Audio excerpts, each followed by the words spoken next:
పెళ్ళైనా పండగైనా వేడుక ఏదైనా పట్టుచీరల ప్రత్యేక వేదిక వారాహి సిల్క్స్.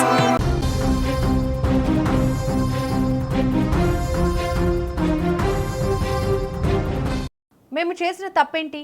ఆకలితో ఉన్న భక్తులకు కడుపు నిండా అన్నం పెట్టడమే మేము చేసిన నేరమా? ఆంధ్రప్రదేశ్ నుంచి వచ్చి ఇక్కడ సేవ చేసేందుకే మాపై ఈ కక్ష సాధింప?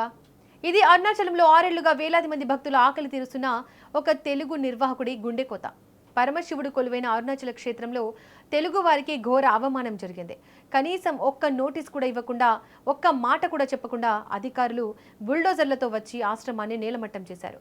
దీంతో అక్కడ అన్నదాన సత్రం నడుపుతున్న తెలుగు వారి ఆవేదన సోషల్ మీడియాలో వైరల్గా మారాయి. ప్రతి నెల పౌర్ణమికి సాధారణ రోజుల్లో వేలాది మంది తెలుగు భక్తులు, నిరుపేదలు అరుణాచలానికి గిరి ప్రదక్షిణ కోసం వస్తుంటారు. అలాంటి భక్తుల ఆకలి కేకలు చూసి ఆంధ్రప్రదేశ్ నుంచి వచ్చిన కొందరు దాతలు కలిసి 6 ఏళ్ల క్రితం ఒక ఆశ్రమాన్ని, నిత్యాన్నదాన సత్రాన్ని ఏర్పాటు చేశారు. ఎలాంటి లాభాపేక్ష లేకుండా కేవలం శివభక్తితో మానవ సేవయే మాధవ సేవగా భావించి ప్రతిరోజు వందలాది మందికి ఉచితంగా వేడివేడి అన్నదానం అందిస్తున్నారు. భక్తులకు నీడను, ఆకలికి అన్నాన్ని ఇస్తూ ఆ ప్రాంతంలో ఎంతో మందికి పెద్ద దిక్కుగా నిలిచారు. అయితే ఆదివారం ఉదయం ఆశ్రమ నిర్వాహకులకు కోలుకోలేని షాక్ తగిలింది. ఎలాంటి ముందస్తు నోటీసులు ఇవ్వకుండా, కనీసం సామాగ్రిని బయటకు తీసుకెళ్లే సమయం కూడా ఇవ్వకుండా తమిళనాడు స్థానిక అధికారులు బుల్డోజర్లతో ఆశ్రమానికి చేరుకున్నారు. నిత్యాన్నదానం కోసం సిద్ధం చేసిన బియ్యం బస్తాలు, వంట పాత్రలు, భక్తులు విశ్రాంతి తీసుకునే గదులను క్షణాల్లో నేలమట్టం చేశారు. సత్రం నిర్వాహకులు, సిబ్బంది, అధికారుల కాళ్ల వేళ్ల పడి, అయ్యా అది దేవుడి కార్యం, చట్ట ప్రకారం ఏమున్నా నోటీసు ఇవ్వండి అని వేడుకున్న అధికారులు కనికరించలేదు. తన కళ్ల ముందే 6 ఏళ్ల శ్రమ, భక్తుల ఆకలి తీర్చే అన్నపూర్ణాదేవి నిలయం కూలిపోతుంటే నిర్వాహకుడు తట్టుకోలేకపోయాడు. కన్నీరు మున్నీరుగా విలపిస్తూ సోషల్ మీడియా వేదికగా తన ఆవేదనను పంచుకున్నాడు. మేము ఆంధ్రప్రదేశ్ నుంచి వచ్చి ఇక్కడ సేవ చేస్తున్నందుకే మాపై ఇంత వివక్ష చూపిస్తున్నారు. స్థానికేతులమనే నెపంతోనే కనీసం నోటీస్ కూడా ఇవ్వకుండా మా సత్రాన్ని కూల్చేశారు. ఆకలితో వచ్చే భక్తులకు అన్నం పెట్టడం మేము చేసిన తప్ప అంటూ ఆయన ఏడుస్తూ చేసిన వ్యాఖ్యలు ప్రస్తుతం నెట్టింట వైరల్ అవుతున్నాయి.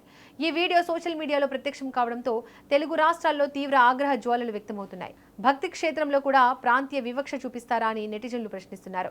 నిత్యాన్నదానం చేసే ఆశ్రమంపై ఉక్కుపాదం మోపడం ఏ రకమైన న్యాయమని తమిళనాడు ప్రభుత్వాన్ని, స్థానిక అధికారులను నిలదీస్తున్నారు. ఏపీ, తెలంగాణ ప్రభుత్వాలు ఈ విషయంలో తక్షణమే జోక్యం చేసుకుని బాధిత నిర్వాహకులకు న్యాయం చేయాలని డిమాండ్లు వినిపిస్తున్నాయి. మరి ఈ ఘటనపై తమిళనాడు ప్రభుత్వం ఎలా స్పందిస్తుందో చూడాలి.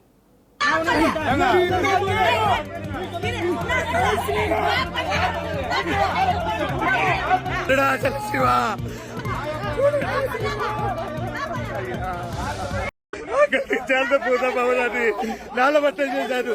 6 సంవత్సరాల నుంచి ఆకలి తీరుస్తున్నారు. ఇక్కడ ఓన్లీ కేవలం ఆంధ్రప్రదేశ్ నుంచి వచ్చామనే ఒక దుర్మార్గపు దుశ్చర్యతో ఒక్క నోటీసు కూడా ఇవ్వకుండా ఉదయాన్నే వచ్చి 5 గంటల నుంచి మొత్తం అరుణాచల శివ ఆకలి తీర్చడమేనే చేసి తప్ప, ఆకలి తీర్చడమేనే చేసి తప్ప, భగవంతుడా ఏమైపోయావట.